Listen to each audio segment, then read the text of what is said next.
Xin Chao, what's up everybody? In this video today, we're gonna talk about who are the #1 tourists in Vietnam this year.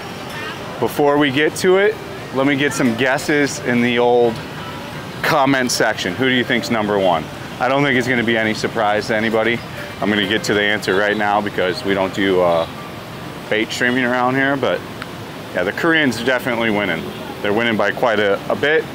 We're going to talk about the fallout from Koreans being the #1 tourist for the past few years, pretty much since COVID's happened, and a result of what's been happening because of it. Oh, they got Peggy Gou playing. Let me read the article. Vietnam received 1.15 million foreign visitors in July, up 11% year on year, taking its total for the year to 9.98%, or 9.89 million. South Korea continued to be the top source of tourists during the 7 months, with 2.59 million, followed by mainland China, 2.1 million. Taiwan, 731,000, US, 478,000. So the white people numbers are way down, but it kind of corresponds, to be honest with you. Japan, 380,000. And then the top 10 were rounded off by Australia, Malaysia, India, Cambo, and Thailand. Thailand's like dead last now, but if you look at the chart, it's hugely going towards South Korea and mainland China. Mainland China, I've been dealing with a couple of them lately at where I live. As tourists, it hasn't been the greatest, but I'm not gonna, divulge into that. This is available information on the internet that they're not the best international travelers. I can attest to this in first person that they are not the best with manners and stuff like that. The Koreans, though, are much better with that. There are some rude Koreans, but there's rude Americans. I can be rude sometimes. You can be rude sometimes. We can all be rude sometimes. So I think the Koreans, though, have a much better attitude. But the fallout of all the Koreans coming is the price for, like, if you're a guy in nightlife, I'm not gonna lie to you, a lot of the dudes that are coming, especially Korean guys to Saigon, are coming for the nightlife and for the girls and stuff. And they are having an effect on that market. How large of an effect, I don't really know.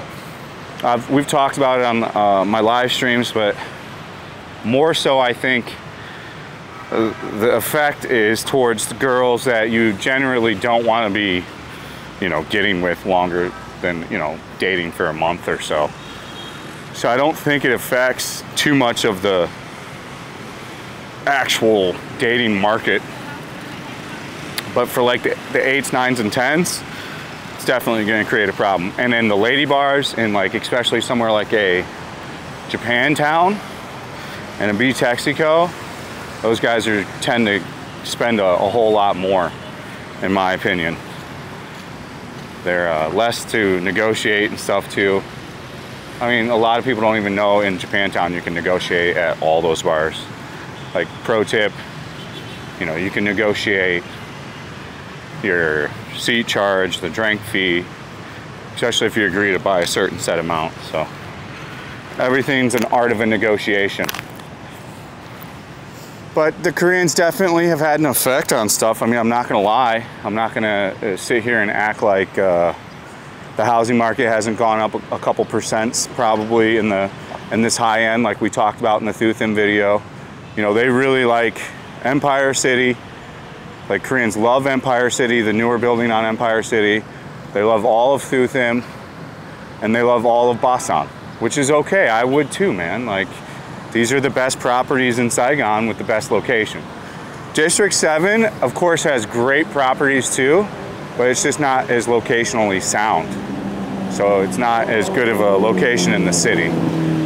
It's not a bad location. You're just gonna be more regulated to staying out there and doing stuff out there.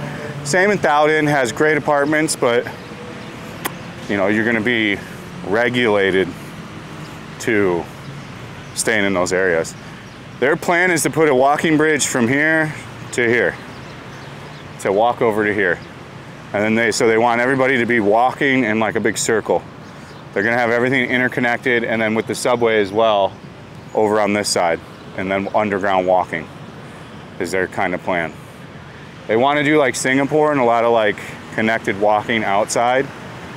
They should really plan the subway infrastructure to go hand in hand with that metro system, but I'm not like a city planner and stuff like that.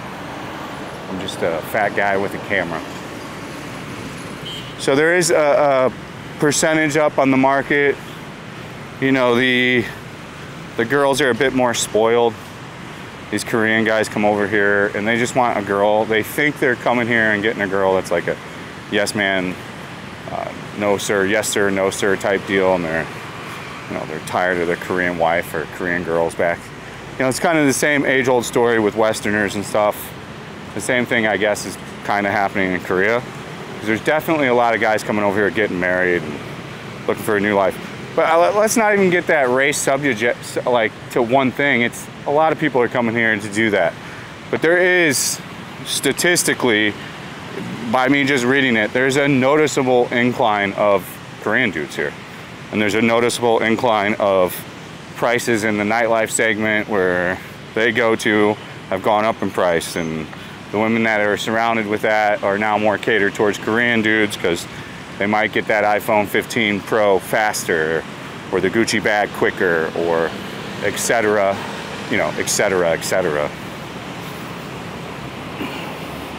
I don't think it's necessarily a bad thing. It's just, you know, it's something to be knowledgeable about. I don't think they're going to come here forever. I think really the thing that kicked this place off is on Korean TV. Like, guys were already coming here for a while, Korean like businessmen and gentlemen from doing business, and then like coming here in winters. Like, that's always been a thing for Koreans to come here during the winter in Seoul. Like, I guess business guys that have been here and figured out how great it is and how affordable it is and how close it is to Seoul. So it kind of all makes sense to, you know, a lot of people aren't into Thailand. Like, I'm not into Thailand particularly. Like, I don't have a problem with prostitution and sex work and all that stuff. I just don't want it everywhere and want the country known exclusively just for that. And I always get that feeling in Thailand. And maybe it's just me, you know? And that's not me hating on Thailand, but you just see a rapid expansion of Korea in all things in Vietnam, in all the cities. You know, we're gonna be traveling all around. Da Nang is on the list of places we're gonna go. So we'll take a look at Da Nang and see how all the people are there. There's rumored to be a lot of Koreans, but a lot of Koreans everywhere.